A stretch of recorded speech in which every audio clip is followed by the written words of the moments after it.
Hello friends, মিঠুর পাকশালায় আপনাদের সবাইকে স্বাগত। আজ আমি 1 কাপ সুজি দিয়ে একদম তেল ছাড়া একটা রেসিপি আপনাদের সাথে শেয়ার করছি। এই জন্য এখানে প্রথমেই একটা পাত্র নিয়ে নিয়েছি, তাতে মেজারিং কাপ মেপে 1 কাপ পরিমাণে এখানে সুজি নিয়েছি। এরপর এখানে স্বাদ অনুযায়ী একটু লবণ দিয়ে দিলাম। এরপর এটাকে লবণটা সুজির সাথে খুব ভালো করে মিশিয়ে নিচ্ছি। লবণটা মেশানো হয়ে গেলে এখানে কিছুটা জল দিয়ে সুজিটাকে খুব ভালো করে মেখে নেব। সুজিটা যেহেতু ভিজে থাকলে অনেকটাই বেড়ে যায়, সেজন্য সুজিটাকে একটু জল দিয়ে ভালো করে মেখে কিছুক্ষণের জন্য রেস্টে রেখে দেব। তো বন্ধুরা, আজকের এই রেসিপিটা একদমই তেল মশলা ছাড়া রেডি করেছি, ভীষণই হেলদিভাবে এটাকে তৈরি করেছি। রেসিপিটা যদি ভালো লেগে থাকে তাহলে অবশ্যই চ্যানেলটি সাবস্ক্রাইব করে আমার পাশে থাকবেন এবং পাশে থাকা বেল আইকনটি অবশ্যই প্রেস করে রাখবেন। তাহলে আমি যে কোনো নোটিফিকেশানে ছাড়ি না কেন তার সবার আগে আপনার কাছে পৌঁছে যাবে। তো দেখুন, এটা সুজিটা খুব ভালো করে জল দিয়ে মিশিয়ে নিয়েছি। খুব বেশি পাতলা করে মাখবো না, কিছুটা যাতে সুজিটা খুব ভালো মতো ভিজে যায় সেরকম জল দিয়েছি। এরপর এটাকে ঢাকা দিয়ে প্রায় 10 মিনিটের জন্য রেস্টে রেখে দিয়েছিলাম। 10 মিনিটের পর ঢাকাটা খুলে নিয়েছি। তো দেখুন, সুজিটা এখন পুরো জলটা টেনে নিয়ে একদম খুব ভালো মতো ভিজে গেছে। এরপর এটাকে চামচে করে আবারও খুব ভালো করে একটু মিশিয়ে নিচ্ছি। তো সুজির মিশ্রণটা অনেকটাই ঘন মনে হয়েছিল, সেজন্য আবারও 2 চামচ মতো জল এখানে দিয়ে দিলাম। এরপর চামচে করে খুব ভালো করে এটাকে নাড়াচাড়া করে একটু মিশিয়ে নিচ্ছি। তো বন্ধুরা, আজকের এই রেসিপিটা আপনারা সকালে ব্রেকফাস্টে বা টিফিনের জন্য বা বিকেলের দিকেও এটাকে ট্রাই করতে পারেন। খুবই হেলদি একটা রেসিপি। তো দেখুন, এরপর এটাকে দিয়ে খুব ভালো করে মিশিয়ে নিচ্ছি। মেশানো হয়ে গেলে এখানে আমি কিছু সবজি দিয়ে দেবো। তো আপনাদের বাড়িতে যা যা সবজি থাকবে তাই তাই সবজি দিয়ে রেসিপিটা তৈরি করে নিতে পারেন।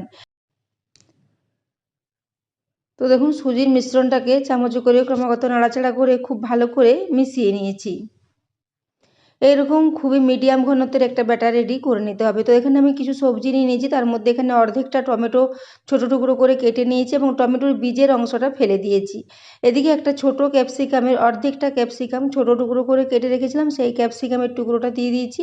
ওই সাথে এখানে একটা কাঁচা লঙ্কা ছোটো টুকরো করে কেটে রেখেছিলাম, সেই কাঁচা লঙ্কাটা দিয়ে দিয়েছি। এরপর এখানে একটা ছোট গাজরের অর্ধেকটা গাজর খোসাটা পরিষ্কার করে গাজরটাকে ধুয়ে নিয়েছিলাম। এই গাজরটাকে একটু এর মধ্যে গ্রেট করে মিশিয়ে নিচ্ছি। আজকের এই রেসিপিটার সাথে আপনারা চাইলে এখানে খুবই ছোট ছোট করে আবারও অন্যান্য সবজি যেমন বাঁধাকপি কিংবা বিনস এসবও মিশিয়ে নিতে পারেন। এছাড়া এখানে ছোট ছোট কুচিয়ে নেওয়া পেঁয়াজও মেশানো যেতে পারে। তো এখানে আমার বাড়িতে যা যা সবজি ছিল আমি তাই দিয়ে এটাকে রেডি করেছি। তো দেখুন, সবজিগুলো দেওয়া হয়ে গেলে এই সুজির সাথে খুব ভালো করে সমস্ত কিছু মিশিয়ে নিচ্ছি। এটা একটা ভীষণই হেলদি ব্রেকফাস্ট রেসিপি। এটাকে আপনারা যে কোনো ধরনের চাটনির সাথে সার্ভ করতে পারেন, খেতে ভীষণই ভালো লাগবে। তো বন্ধুরা, রেসিপিটা যদি ভালো লেগে থাকে তাহলে অবশ্যই বন্ধুদের সাথে একটু শেয়ার করে দেবেন এবং রেসিপি ভালো লাগলে একটা লাইক করতে ভুলবেন না। তো দেখুন, সবজিগুলো খুব ভালো করে মেশানো হয়ে গেছে। এদিকে আমি 4টে ছোটো সাইজের স্টিলের বাটি নিয়েছি। বাটিগুলোতে একটু তেল মাখিয়ে নিচ্ছি। খুবই অল্প পরিমাণে তেল নিয়েছি। এই তেলটা দিয়ে 4টে বাটিতে খুব ভালো করে মেখে নেব। তো এইভাবে তেল মাখিয়ে বাটিগুলোকে প্রথমে রেডি করে নিচ্ছি।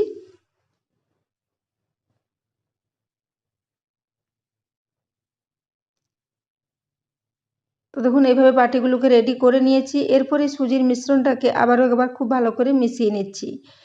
এটাকে খুব ভালো করে মিশিয়ে নেব। তারপর এখানে দিয়ে দেব অল্প পরিমাণে পাতিলেবুর রস। আপনারা যদি বাড়িতে দই থাকে সেক্ষেত্রে এখানে হাফ কাপ পরিমাণে দই দিয়ে সুজিটাকে মেখে নিতে পারেন।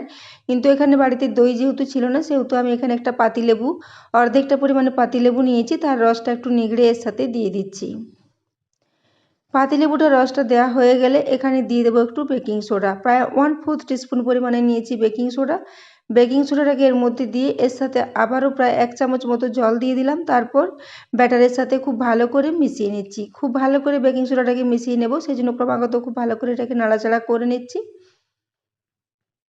তো এইভাবে দেখুন, এটাকে ক্রমাগত খুব ভালো করে নেড়ে মিক্স করে নিয়েছি। তো ব্যাটারের কনসিস্টেন্সিটা দেখেই বুঝতে পারছেন, এরকম বেশ একটা মিডিয়াম ঘনত্বের ব্যাটার আমাদের রেডি করতে হবে। তো ব্যাটারটা এখন একদমই রেডি হয়ে গেছে। এদিকে বাটিগুলো খুব ভালো করে তেল মাখিয়ে আগে থেকেই রেডি করা আছে। তো দেখুন, ব্যাটারের কনসিস্টেন্সিটা একবার দেখিয়ে দিচ্ছি। এরকম ধরনের একটা ব্যাটার আমাদের রেডি করে নিতে হবে।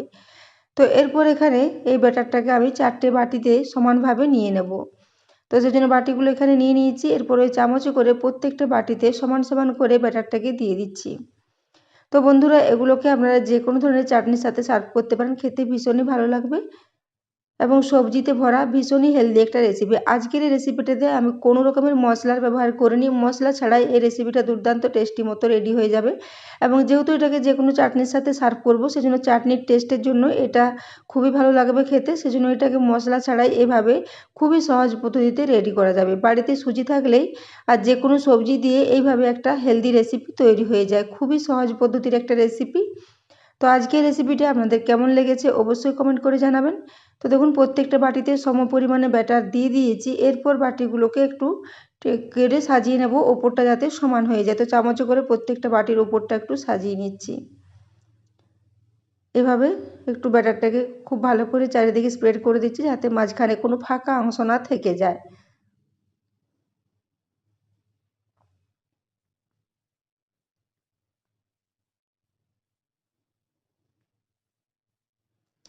তো দেখুন এইভাবে বাটিগুলোকে খুব ভালো করে একটু ঠিকঠাক করে নিয়েছি।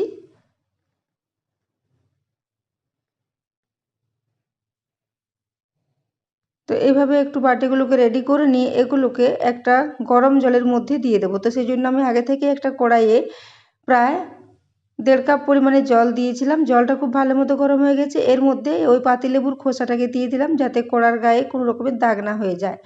তো পাতিলেবুটা দিয়ে দিলাম জলের মধ্যে। এরপর বাটিগুলোকে জলের মধ্যে বসিয়ে দিচ্ছি। এখানে জলটা বাটির থেকে অনেকটাই যেমন নিচে থাকে সেরকম পরিমাণে জলটা দিতে হবে। জলটা যেমন একদমই বাটির অর্ধেকের বেশি না হয়।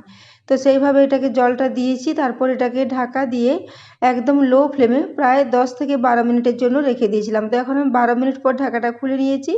এখন দেখে নিচ্ছি, দেখুন উপরটা খুব ভালো মতো ফুলে গেছে এবং এগুলো খুব ভালো মতো রান্না হয়ে গেছে, একদমই আর হাতে লেগে যাচ্ছে না। তো এরপর একটা ছুরি দিয়ে দেখে নিচ্ছি। তো ছুরিটাতে দেখুন কিছুই লাগেনি, এটা খুব ভালো মতো স্টিম হয়ে গেছে।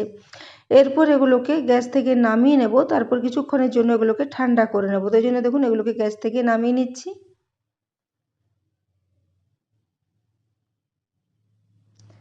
এগুলোকে এভাবে নামিয়ে 5 মিনিটের জন্য একটু ঠান্ডা করে নেব। তারপর এগুলোকে বাটি থেকে ছাড়িয়ে নেব। তো এগুলো বাটি থেকে খুব সহজেই ছেড়ে আসবে। হাতে করে জাস্ট একটু সাইডগুলোকে ছাড়িয়ে নিলেই বাটি থেকে খুব সহজেই এগুলো উঠে আসবে। যেহেতু তেল লাগানো আছে সেজন্য এগুলো আর বাটির গায়ে একদমই লেগে যাবে না। তো এই জন্য সাইডগুলো একটু হাতে করে এভাবে সামনের দিকে টেনে দিলেই বাটি থেকে এগুলো খুব সহজেই ছেড়ে আসবে। তো দেখুন আমি ওই জন্য সাইডগুলো একটু হাতে করে ছাড়িয়ে নিলাম। তারপর দেখুন উবুড় করে দিলে খুব সহজেই উঠে আসছে এবং বাটিতে একদমই কিছু লেগে নেই, খুব ভালো মতো এগুলো উঠে এসেছে। তো বন্ধুরা আজকের এই হেলদি রেসিপিটা অবশ্যই বাড়িতে একবার ট্রাই করবেন এবং রেসিপি যদি ভালো লেগে থাকে একটা কমেন্ট করে জানাতে ভুলবেন না। তো দেখুন এইভাবে প্রত্যেকটা বাটিকে আমি ছাড়িয়ে নিচ্ছি।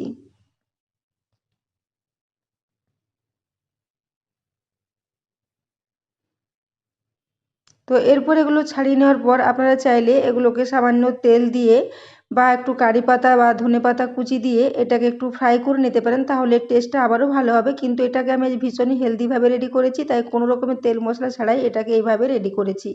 তো এই জন্য এটাকে আমি বাড়িতে থাকা একটু তেঁতুলের চাটনির সাথে সার্ভ করেছি। আপনারা যে কোনো ধরনের চাটনির সাথে এটাকে সার্ভ করতে পারেন, খেতে ভীষণই ভালো লাগবে। তো দেখুন এরপর এটাকে ভেঙে দেখিয়ে দিচ্ছি। দেখুন ভেতর থেকে ভীষণই স্পঞ্জি, ভীষণই জালিদার এবং সবজিগুলো খুব ভালো মতো সেদ্ধ হয়ে গেছে। শুধুমাত্র সবজি ও লবণ দিয়ে একটা রেসিপি তৈরি করেছি। রেসিপিটা ভীষণই টেস্টি মতো রেডি হয়েছিল। তো বন্ধুরা আজকের রেসিপিটা কেমন লেগেছে অবশ্যই জানাবেন এবং এতক্ষণ পর্যন্ত দেখার জন্য আপনাদের অশেষ ধন্যবাদ।